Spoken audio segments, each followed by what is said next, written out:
मैं शुरू करता हूँ ट्राइबोलॉजी से। बेसिकली कभी-कभार इसकी डेफिनेशन पूछ ली जाती है, तो थोड़ा-सा आप ध्यान लगा के पढ़ना, क्योंकि ट्राइबो करने से बहुत ही ज़्यादा मात्रा में फ्रिक्शन जनरेट होता है। ये आपको पता होना चाहिए as a perspective of mechanical engineering student, but मैं बता देता हूँ कि जब आप किसी भी मेटल ये एक स्लाइड है जो कि आपके बहुत काम की है, इसको लिख लो, वेरी इंपॉर्टेंट। वैसे पेपर सरफेस है वो स्मूथ नहीं है। अब स्मूथ नहीं है तो कांटेक्ट जो हो रहा है वो उस खाली एस्पर्टीज ही कर रहे हैं। देखो यहाँ पे डायग्राम में भी जितने भी इरेगुलरिटी स्ट्रक्चर्स है, खाली यही जो है एक दूसरे से कांटेक्ट कर रहे हैं। वेलकम बैक दोस्तों, आप सभी का एक बार फिर से स्वागत है हमारे इस मैक AKT स्पेस चैनल के ऊपर, जहां पर मैं आप लोगों के साथ बिल्कुल एक न्यू सब्जेक्ट सीरीज लेकर आ गया हूं, that is tribology. New subject इसलिए क्योंकि इससे पहले मैंने इस चैनल के ऊपर ये वाला सब्जेक्ट नहीं पढ़ाया है। तो आज से हम इस सब्जेक्ट को शुरू करने जा रहे हैं। मैं हूं आदित्य ठाकुर और अब से हम लोग ये सब्जेक्ट डिस्कस करेंगे बेस्ड ऑन AKT सिलेबस। अब देख लेते हैं यहाँ पर कि इसका लेटेस्ट सब्जेक्ट कोड क्या है। तो BME 063, ठीक है। तो आप लोग कंफ्यूज मत होना, इसी सब्जेक्ट को हम मैकेनिकल स्टूडेंट को ओपन इलेक्टिव में ये मिलता है, तो आप लोग कंफ्यूज मत होना, ये वही वाला सब्जेक्ट है ट्राइबोलॉजी। अब इस ट्राइबोलॉजी को शुरू करने से पहले मैं आप लोगों को बता देता हूँ कि ये यूनिट नंबर 1 का पार्ट नंबर 1 होने वाला है, और यूट्यूब पर आपको सारे के सारे मैकेनिकल कोर सब्जेक्ट के लेक्चर्स देखने को मिल जाते हैं। तो आप चैनल सब्सक्राइब करना इंश्योर करना। अगर इन लेक्चर्स की PDF नोट्स भी आपको चाहिए तो वो आपको टेलीग्राम पे मिलेंगे, लिंक मैंने डिस्क्रिप्शन में लगा रखी है। देन कंटिन्यू करते हैं अपन लोग। तो देखो, सबसे पहले बात कर लेते हैं सिलेबस की कि यूनिट 1 का जो सिलेबस है वो है क्या। यहाँ लिख देता हूँ मैं, यूनिट नंबर 1 का सिलेबस है, ठीक है। तो यूनिट नंबर 1 का सिलेबस बहुत ही ज़्यादा कॉम्प्लिकेटेड नहीं है, ऐसा नहीं कह सकते हम, बहुत ही आसान है। देखो क्या है कि ल्यूब्रिकेशन एंड लुब्रिकेंट्स के बारे में हमें पढ़ना है पूरे ही यूनिट नंबर 1 को लेके, और ये सब्जेक्ट उतना टिपिकल भी नहीं है। बट ध्यान रखना, यहाँ बहुत से बच्चे ट्राइबोलॉजी को बायोलॉजी से रिलेट कर रहे होंगे कि बायोलॉजी तो हमने थोड़ा-सा पढ़ा था 11th-10th में, मतलब जब भी हमारे पास रही थी ये subject, but what is tribology? अब पहली बार में नाम सिमिलर सा हो सकता है, आपको ऐसा लग रहा हो कि सब्जेक्ट के अंदर हम बायोलॉजी से कुछ रिलेटेड पढ़ने वाले हैं, तो ऐसा कुछ नहीं है। ये पूरा का पूरा मैकेनिकल सब्जेक्ट होने वाला है, इसमें बायोलॉजी का कुछ लेना-देना नहीं है। तो आप लोग कन्फ्यूज़ मत होना, ये सब्जेक्ट जब हम आगे कंटिन्यू करेंगे तो आपको धीरे-धीरे क्लैरिफ़िकेशन होती जाएगी क्या-क्या। देखो इसके अंदर हम देखो ट्राइबोलॉजी क्या है, ट्राइबोलॉजी इंडस्ट्री में कैसे काम करती है, बेसिक मोड्स ऑफ लुब्रिकेशन क्या होता है और लुब्रिकेशन क्या होता है, फिर लुब्रिकेटिंग के फैक्टर्स हैं आगे जितने भी हैं। ये लेक्चर्स में हम फर्दर लेक्चर में से कंप्लीट करते रहेंगे। अभी बताना बेवकूफ़ी होगी, क्योंकि ये सब्जेक्ट के ऐसे-ऐसे टॉपिक है जो आपने अभी तक नहीं देखे हैं। तो अभी बस खाली आप इतना समझो कि हम यूनिट नंबर 1 के अंदर, पार्ट नंबर 1 के अंदर किन-किन टॉपिक को कवर करने वाले हैं, क्योंकि बेसिकली आपको ध्यान इधर देना है।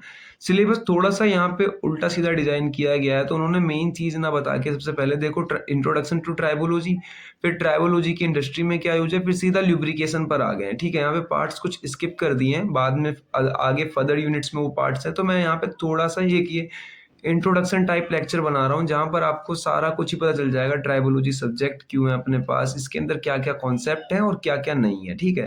तो सबसे पहला टॉपिक हम पढ़ेंगे ट्राइबोलॉजी, फिर इंपॉर्टेंस ऑफ ट्राइबोलॉजी, फिर कॉन्सेप्ट ऑफ ट्राइबोलॉजी, फिर friction, wear and lubrication. Finally आएंगे हम लुब्रिकेशन के ऊपर। उसके बाद हम समझेंगे कि लुब्रिकेशन क्या होता है। अब देखो, सबसे पहले मैं शुरू करता हूँ ट्राइबोलॉजी से।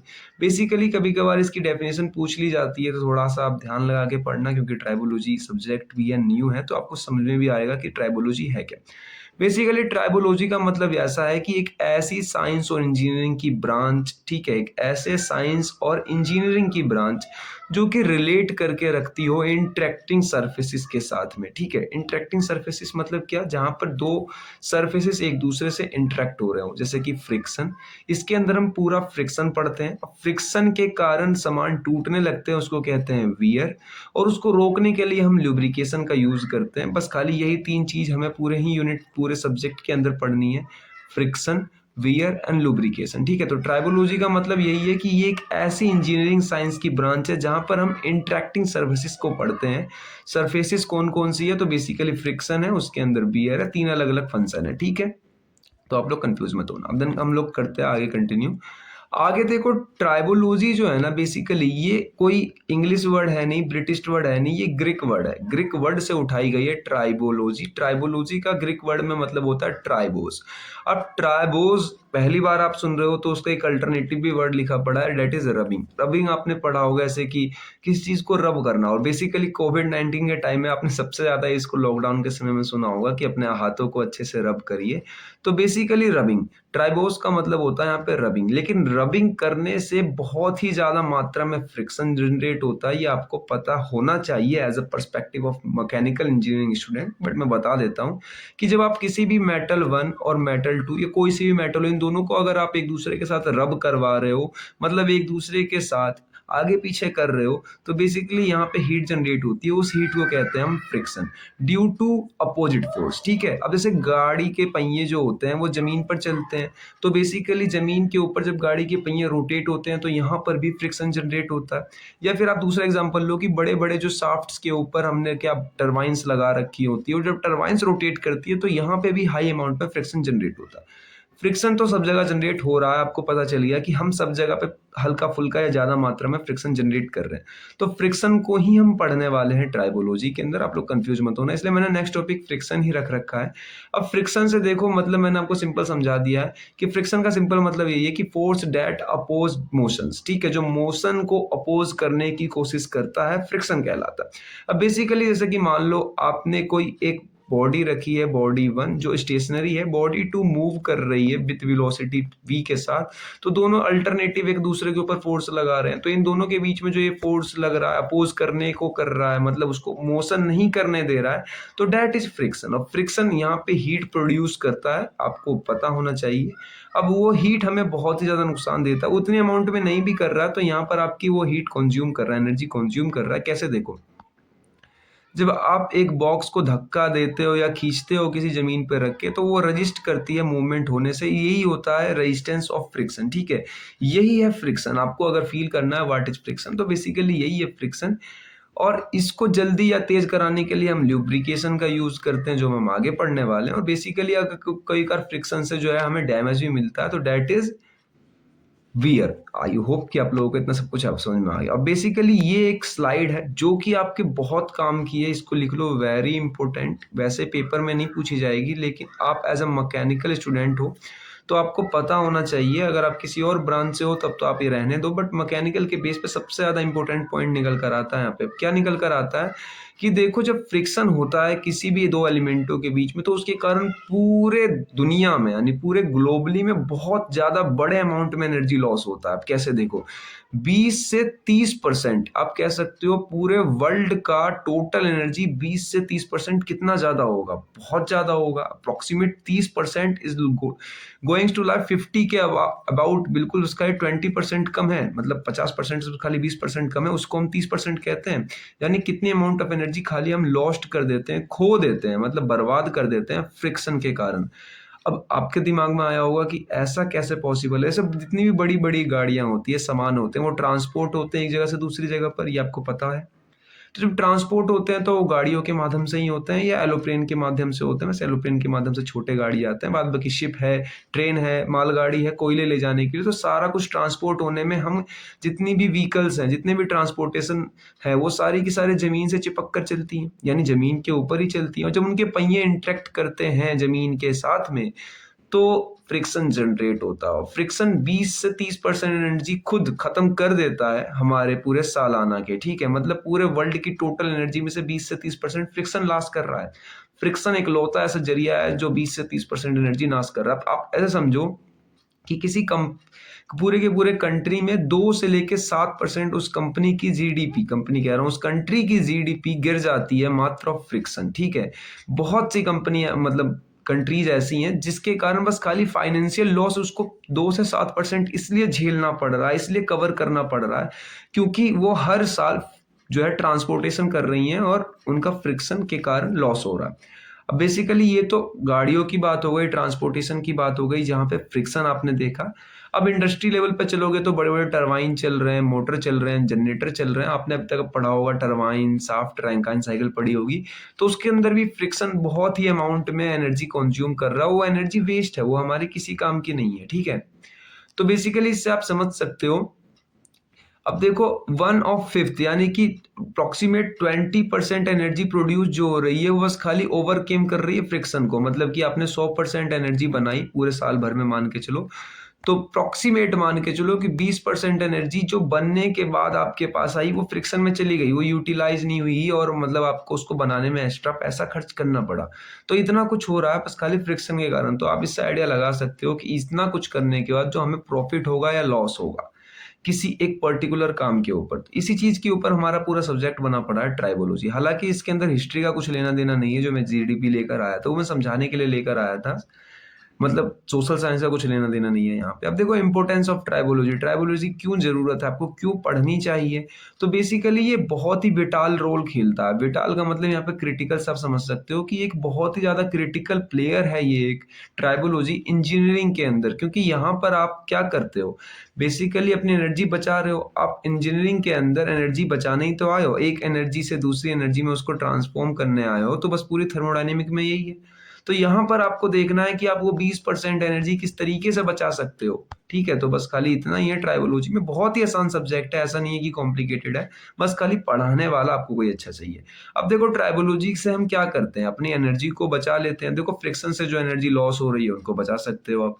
यहाँ पे वियर का खतरा कम हो जाता है और इंक्रीज कर सकते हो कंपोनेंट लाइफ। अब जिन लोगों को नहीं पता वियर में बता देता हूँ। मान लो कंपोनेंट 1 ये रहा, कंपोनेंट 2 ये रहा, इन दोनों के बीच में फ्रिक्शन हो रहा है तो इनसे मशीन के कंपोनेंट खराब हो जाते हैं, सामान टूट जाते हैं, क्रैक आ जाते हैं। तो अगर ये फ्रिक्शन कम हो जाए तो इससे क्या होगा, वो सामान ज्यादा दिन तक चलेंगे। ठीक है, तो बेसिकली आप फ्रिक्शन कम करके एनर्जी नहीं बचा रहे हो, सामान की लाइफ भी बचा रहे हो, यानी प्रोडक्ट की लाइफ। यहाँ पे आप मशीन की एफिशिएंसी बढ़ा सकते हो, मेंटेनेंस कॉस्ट जो है कम कर सकते हो क्योंकि सामान जल्दी खराब नहीं होंगे, और रिलायबिलिटी और सेफ्टी बढ़ा सकते हो। रिलायबिलिटी मतलब कितने दिन तक वो मशीन प्रॉपर काम कर रहा है। एप्लीकेशन के लिए आप कहाँ कहाँ इनका यूज करके बढ़ा सकते हो, तो बियरिंग के अंदर, गियर के अंदर, इंजन के अंदर, या कटिंग टूल के अंदर। इसके अलावा अगर आपको जानना है तो वर्नियर कैलिपर जो है वो एक स्केल है जो टच करके हमें क्या देता है, रीडिंग देता है। कुछ दिनों बाद उसकी रीडिंग बेकार आने लगती है ड्यू टू फ्रिक्शन और कैलिब्रेटेड स्केल के कारण में। ठीक है, तो यहाँ पे भी हमको एक बहुत बड़ा रोल देखने को मिल रहा है फ्रिक्शन का। ठीक है, नेक्स्ट चलते हैं सरफेस इंट्रैक्शन। अब देखो सरफेस इंट्रैक्शन मैंने बताया था, ट्राइबोलॉजी एक ऐसी ब्रांच है जो पूरी डील करती है सरफेस इंट्रैक्शन के साथ में। ठीक है, ये पहली स्टेटमेंट थी इस पूरे लेक्चर की। तो सरफेस इंट्रैक्शन आपको आई होप कि पता चली गया होगा, अब तक में नहीं पता चला। देखिए यहाँ पे एक और बात कर लेते हैं। मान लो यहाँ पे दो मेटल है, दोनों मेटल के बीच में जो सरफेस इंटरेक्ट हो रहा है दैट इज सरफेस इंटरेक्शन। बस खाली यहाँ पे एक यूनिवर्सल स्टेटमेंट ये निकल कर आती है कि हम कोई भी एक ऐसा एलिमेंट या एक ऐसा सामान नहीं बता सकते जो परफेक्टली स्मूथ हो, यानी उसके अंदर हमेशा कभी कुछ ना कुछ इरेगुलरिटीज मौजूद होती है, उसको हम कहते हैं एस्पर्टीज। ठीक है, एस्पर्टीज कहते हैं उसको। अब वो एस्पर्टीज एक पर्टिकुलर नाम मिला हुआ है, बेसिकली वो इरेगुलरिटीज ही है, मतलब उसके अंदर डिफेक्ट है, ये हल्की फुल्की, वो बहुत ज्यादा स्मूथ नहीं है। अगर उसे आप माइक्रो लेवल पे चेक करोगे तो उसके अंदर कहीं ना कहीं आपको डिफेक्ट्स देखने को मिलेंगे। तो जब ऐसा होता क्यों है, जब आप दो मेटल को आपस में क्या करा रहे हो, जो है इंटरेक्ट करा रहे हो, तो फ्रिक्शन जनरेट होने का रीजन यही है कि यहाँ पे मेटल की जो सरफेस है वो स्मूथ नहीं है। अब स्मूथ नहीं है तो कंटेक्ट जो हो रहा है वो खाली एस्पर्टीज ही कर रहे हैं। देखो यहाँ पे डायग्राम में भी जितने भी इरेगुलरिटी स्ट्रक्चर्स है खाली यही जो है एक दूसरे से कांटेक्ट कर रहे हैं, पूरा मटेरियल तो कर नहीं रहा है।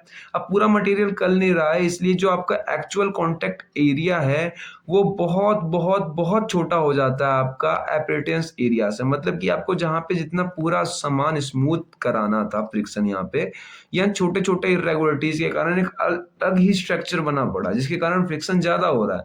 अब जैसे ही जिसके ऊपर आप प्रेशर बढ़ाते हो, हाई प्रेशर करते हो, तो कंटेक्ट पॉइंट जो होते हैं ना वो वहां से बियर होने लग जाते हैं, टूटने लग जाते हैं, वहां पे क्रैक्स आने शुरू हो जाते हैं। अब जब क्रैक्स आने शुरू हो गए तो हम भी अपने टॉपिक को लेकर आ गए हैं वियर के ऊपर। अब बेसिकली इसके बारे में भी आपको आइडिया लग गया कि ये क्या है, इसको थोड़ा सा और देख लेते हैं। देखो ग्रेजुअल रिमूवल मतलब अचानक से हो रहा है मटेरियल का सरफेस इन कंटेक्ट। जब दो सरफेस कंटेक्ट में है, दो से ज्यादा है, तो यहाँ पे ग्रेजुअल रिमूवल हो रहा है, मतलब धीरे धीरे होता जा रहा है।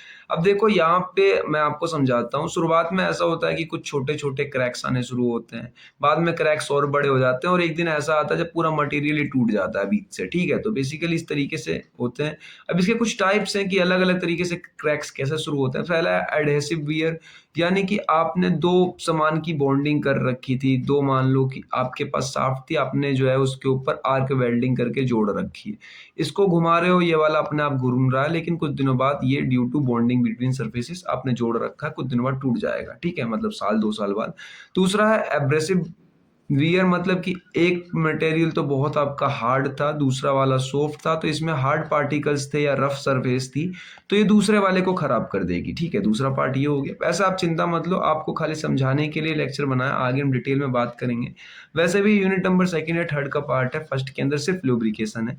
थर्ड आता है कोरोसिव वियर। कोरोसिव मतलब कि कोई केमिकल रिएक्शन हो जा रही है अचानक से दो मटेरियल के बीच में, तो दूसरा मटेरियल खराब हो जा रहा है, ठीक है। उसका लास्ट आती है फटीग वियर, मतलब कि रिपीटेटिव लोडिंग लग रही है, जैसे मान लो ये कोई आप मटेरियल है जिसको आप बार बार रोटेट करते जा रहे हो, तो एक दिन क्या आ रहा है, मटेरियल जिस चीज से लिंक्ड है यहीं से टूट जा रहा है, क्योंकि यहाँ पे बहुत ज्यादा अमाउंट में क्या हो रहा है, फ्रिक्शन बन रहा है, लोड फटीक लोग लग रहा है, तो यहाँ से फटीक लोड के कारण ये टूट जा रहा है। तो बेसिकली 4-5 वियर के टाइप हो गए, अगर आप स्किप करना चाहो तो स्किप कर सकते हो। देखो मैकेनिज्म ऑफ वियर, बियर की क्या मैकेनिज्म होती है, तो बेसिकली यही होती है कि जो छोटे छोटे एस्पर्टीज होते हैं सरफेस के, वो एक दूसरे से इनहेट करते हैं, इंटरेक्ट करते हैं और टूट जाते हैं। अब मटेरियल ट्रांसफर यहीं पे आपका अकर करता है, जहाँ पे आपके माइक्रो क्रैक्स आने शुरू होते हैं और धीरे धीरे मटेरियल की जो ऊपर की जो लेयर है वो गायब होनी शुरू हो जाती है और टूट जाता है मटेरियल, ठीक है।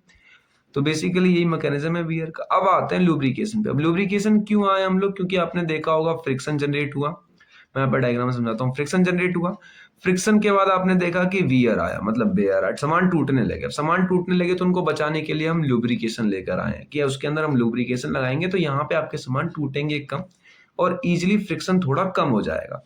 अब देखो लुब्रिकेशन एक प्रोसेस होता है, इंट्रोड्यूसिंग टू सब्सटेंस, किसी भी एक सब्सटेंस को दो सरफेस के बीच में आपने लगा दिया, जिसके कारण फ्रिक्शन और वियर दोनों कम हो जाते हैं, ठीक है, रिड्यूस करते हैं ये दोनों को। और ये भी एक सब्सटेंस ही होता है, बेसिकली ज्यादातर हम ऑयल यूज करते हैं, ऑयल के अलावा भी बहुत कुछ यूज करते हैं। अब देखो फ्रिक्शन जनरेट हो रहा है, आपने लुब्रिकेशन लगा लिया, तो उसके कारण हो क्या रहा है, तो यहाँ पे फ्रिक्शन कम हो रहा है। फ्रिक्शन कम हो रहा है तो अपने आप ही वियर कम हो जा रहा है, मतलब टूटने फूटने का खतरा कम हो जा रहा है। यहाँ पे हीट भी जो है वो कम हो जा रही है, क्योंकि फ्रिक्शन कम है, फ्रिक्शन हीट जनरेट कर रहा है, तो हीट ऑटोमेटिकली कम हो रही है। और सबसे बड़ी बात है कि दो मेटल जब आपस में टकरा रहे थे तो उनकी जो सरफेस खराब हो रही थी, उन सरफेस के ऊपर जंग लग जा रहा था, कोरोजन लग जा रहा था, वो भी अब नहीं लग रहा है, क्योंकि आपने बीच में एक सब्सटेंस को भर के रखा है, ठीक है। अब जैसे आपने गाड़ियों में देखा होगा अक्सर कि हम जो है यहाँ पे इंजन ऑयल बदलते रहते हैं, तो रीजन यही है इंजन ऑयल बदलने का, कि अगर आप अपनी इंजन ऑयल नहीं बदलोगे तो इंजन तो खराब होगी, क्यों, फ्रिक्शन के कारण। साथ ही साथ में मान लो आपने 1 लीटर पेट्रोल डलवाया है, तो उसमें माइलेज आपका मान लो 75 निकल के आ रहा था या 25 निकल कर आ रहा था, तो वो और कम हो गया, क्योंकि 20% तो पहले से ही आपकी फ्रिक्शन के कारण खत्म हो रही है उसमें से। अब 20% में और ऐड करते जाओ, क्योंकि फ्रिक्शन बढ़ रहा है। अब फ्रिक्शन बढ़ रहा है तो यानी आपकी जितनी भी टोटल एनर्जी है वो सारी की सारी लॉस हो रही है, तो गाड़ी आपकी ज्यादा दिन तक कैसे चलेगी 1 लीटर पेट्रोल में। यही रीजन है कि हमें time to time engine oil change करवानी पड़ती है, ठीक है। अब नेक्स्ट पे चलते हैं, प्रॉपर्टीज ऑफ लुब्रिकेंट्स। अब लुब्रिकेंट्स मतलब जो आप लुब्रिकेशन के अंदर यूज कर रहे हो, ये सब्सटेंस है वो वाले जो हम यूज कर रहे हैं लुब्रिकेशन मेथड के दौरान। तो देखो इसके अंदर इसके कुछ प्रॉपर्टीज होते हैं, अलग अलग लुब्रिकेंट्स के अलग अलग प्रॉपर्टीज, जैसे विस्कोसिटी। विस्कोसिटी मतलब उसका गाढ़ापन, वो कितना गाढ़ा है। रेजिस्टेंस टू फ्लो, मतलब फ्लो होने में रेजिस्टेंस। जैसे आप एग्जांपल के तौर पे मानो आपने पानी गिरा दिया जमीन पे बोतल से, तो वो इजिली गिर गया, मतलब बोतल से फटाक से गिर गया एक ही बार में। वहीं आप ऑयल गिरा रहे हो, मस्टर्ड ऑयल हो गए, सरसों का तेल, तो वो थोड़ा सा धीरे गिर रहा है पानी के रिस्पेक्टिवली, तो इससे आपको पता चल सकता है कि रेजिस्टेंस टू फ्लो यानी तेल और गाढ़ा था। वहीं आप कोई इंजन ऑयल गिरा के देखो जमीन पे, तो वो और धीरे गिरेगा। तो बेसिकली अब आपको आइडिया लग गया होगा। विस्कोसिटी इंडेक्स ये है कि चेंज इन विस्कोसिटी, अचानक से विस्कोसिटी में चेंज आ गई विथ टेम्परेचर के साथ में। जैसे कि मान लो कोई ऐसा फ्लूइड था, कोई एक ऐसा सब्सटेंस था जो लो टेम्परेचर पे तो पतला था, लेकिन हाई टेम्परेचर पे जाते के साथ ही गाढ़ा हो गया, या इसका उल्टा हो जाए, हाई टेम्परेचर पे पतला हो जाए, लो टेम्परेचर पे गाढ़ा हो जाए, ज्यादातर यही होता है।